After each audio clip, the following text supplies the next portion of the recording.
Paz de Auschwitz, meus irmãos. Meus irmãos, eu tenho uma revelação para trazer para a igreja de Auschwitz, que está sobre o Brasil, meus irmãos.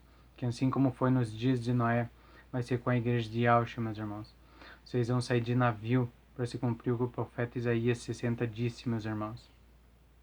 Assim como foi nos dias de Noé, assim vai ser com a igreja de Auschwitz, meus irmãos, que está sobre o Brasil, meus irmãos. Eu quero ler aqui em Mateus 24, o dia e a hora. E Auschwitz continuou dizendo: mas ninguém sabe nem o dia, nem a hora em que tudo isto vai acontecer, nem os anjos do céu, nem o Filho, mas somente o Pai. A vinda do Filho do Homem será como aquilo que aconteceu no tempo de Noé. Pois antes do dilúvio o povo comia e bebia, e os homens e as mulheres casavam até o dia que Noé entrou na barca. Porém não sabia o que estava acontecendo, até que veio o dilúvio e levou a todos. Assim também será a vinda do Filho do Homem. Naquele dia 2 homens estarão trabalhando na fazenda. Um será levado e o outro deixado. 2 mulheres estarão no moinho moendo trigo. Uma será levada e a outra deixada. Fiquem vigiando, pois vocês não sabem em que dia vai chegar o seu Senhor. De Auschwitz, meus irmãos. Agora eu quero ler uma parte aqui de Noé, meus irmãos, para vocês, para ver como a igreja de Auschwitz vai sair de navio, assim como aconteceu com Noé, meus irmãos. Quero ler aqui, ó. Depois Noé soltou uma pomba, a fim de ver se a terra já estava seca, mas a pomba não achou lugar para pousar, porque a terra ainda estava toda coberta de água. Aí Noé estendeu a mão, pegou a pomba e pôs dentro da barca. Noé esperou mais 7 dias e soltou a pomba de novo. Ó, lembre da pomba. A pomba é a igreja de Auschwitz, meus irmãos. Ela voltou à tardinha, trazendo no bico uma folha verde de oliveira, meus irmãos. Ó, os gentios, meus irmãos, que foram enxertados, que é oliveira, meus irmãos. Ó, o tempo, o pai já sabia tudo o que ia acontecer, meus irmãos. Por isso que ele já falou que ia ser igual nos dias de Noé, meus irmãos. A igreja de Auschwitz vai sair de navio, meus irmãos. Assim como foi com Noé, meus irmãos. Agora eu quero ler aqui, ó, para vocês verem, ó.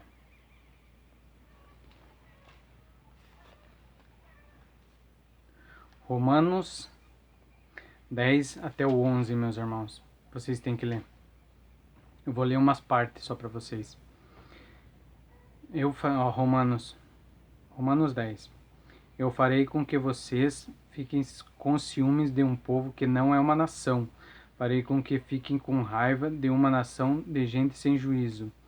E Isaías foi mais corajoso ao anunciar que Yahweh disse: eu fui achado por aqueles que não me procuravam. Ó, isso aqui é para a igreja de Auschwitz, meus irmãos. E apareceu os que não perguntavam por mim, mas a respeito de Israel. Yahweh disse: o dia inteiro eu abri os braços, portanto pronto para receber um povo desobediente e rebelde. Agora aqui, ó. Escritura, espera lá, eu vou achar aqui, meus irmãos. Elias diz assim: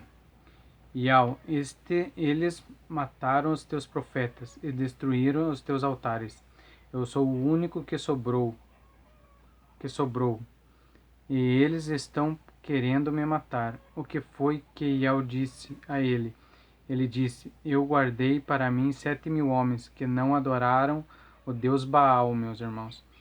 A mesma coisa também acontecerá agora, isto é, por causa da graça de Yahweh ainda existe um pequeno número daqueles que ele escolheu.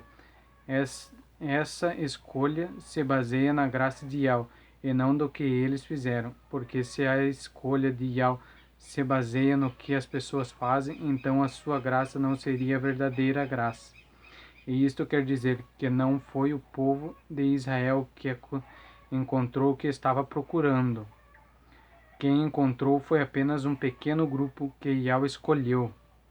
Os outros quiseram ouvir o chamado de Yahweh. Os outros não quiseram ouvir o chamado de Yahweh. Como dizem as Escrituras Sagradas, Yahweh endureceu o coração e a mente deles. Yahweh lhes deu olhos que não podem ver e ouvidos que não podem ouvir, até o dia de hoje.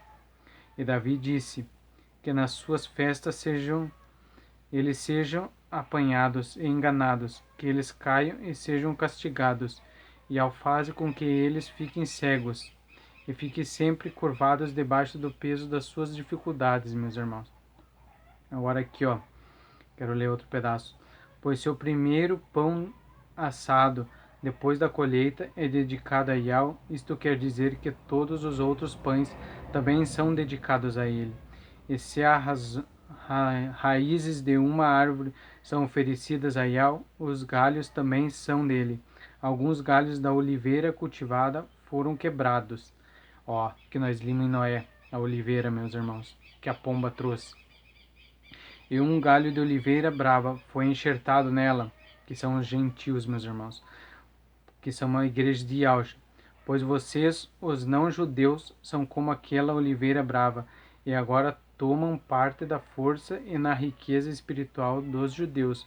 Portanto, vocês não devem desprezar os galhos que foram quebrados.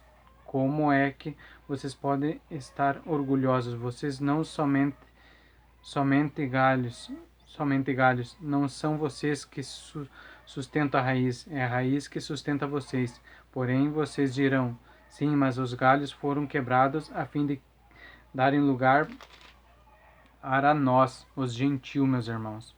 Olha o que nós limos em Noé, que a pombinha trouxe uma folha de oliveira no bico, meus irmãos. O pai já sabia tudo o que ia acontecer com a igreja de Auschwitz. Tudo que está no passado vai acontecer agora, meus irmãos. A igreja de Auschwitz vai sair de navio, meus irmãos. Agora eu quero ler uma outra parte aqui para vocês. E os judeus abandonaram as suas descrenças, serão enxertados na oliveira cultivada, pois Eal pode enxertá-los de novo. Vocês, os não-judeus, são como aquele galho de oliveira brava, que foi cortado e enxertado contra a natureza na oliveira cultivada. Os judeus são como essa oliveira cultivada. Portanto, para Eal será muito mais fácil enxertá-los de novo, a própria árvore deles, esses galhos quebrados. A bondade de Yahweh para com todos os povos. Meus irmãos, quero que vocês conheçam uma verdade secreta, para que não pensem que são muito sábios. A verdadeira verdade é esta: a teimosia do povo de Israel não durará para sempre, mas somente aquele que o número completo de não-judeus venha para Yahweh. E é assim que todo o povo de Israel será salvo, como dizem as Escrituras Sagradas. O Redentor virá de Sião e tirará todas as maldades dos descendentes de Jacó. Eu, Yahweh, farei esta aliança com eles, quando tirar os seus pecados. Ó, meus irmãos, a oliveira que foi enxertada, meus irmãos. Nós somos gentios, meus irmãos, que estamos sobre o Brasil, meus irmãos. Agora, eu quero ler aqui para vocês o que diz o profeta Isaías, meus irmãos. Ó, que navios, Isaías 60, meus irmãos. Que navios são esses que vêm deslizando como nuvens, como pombas voltando ao pombal? Ó, pomba de volta, meus irmãos. O profeta Isaías já profetizou o que ia acontecer com a igreja de Auschwitz, meus irmãos. Assim como foi nos dias de Noé. A igreja de Auschwitz vai sair para festejar no deserto, meus irmãos. De navio, meus irmãos. Porque quando vocês estiverem atravessando os mares, vai ser como se fosse um batismo. O dilúvio que vai vir sobre o mundo inteiro é a marca na mão e na testa. Antes que caia o dilúvio, a igreja de Auschwitz vai ser salva, meus irmãos. Que navios são esses que vêm deslizando como nuvens, como pombas voltando ao pombal? São navios que vêm de longe, os maiores vêm na frente, trazendo o povo de Yahweh de volta para o seu país, trazendo também prata e ouro para oferecer a Yahweh, o santo Yahweh de Israel, que deu a vocês e ao seu povo muita glória. Ó, trazendo prata e ouro, assim como foi com Êxodo, meus irmãos, com Moisés, vai acontecer com a igreja de Auschwitz, meus irmãos. Essa é a revelação que eu trouxe para vocês, meus irmãos. Fique na graça e na paz do Paial, meus irmãos. Em breve estaremos sobre o Monte Sião, louvando o Paial e festejando com ele, meus irmãos.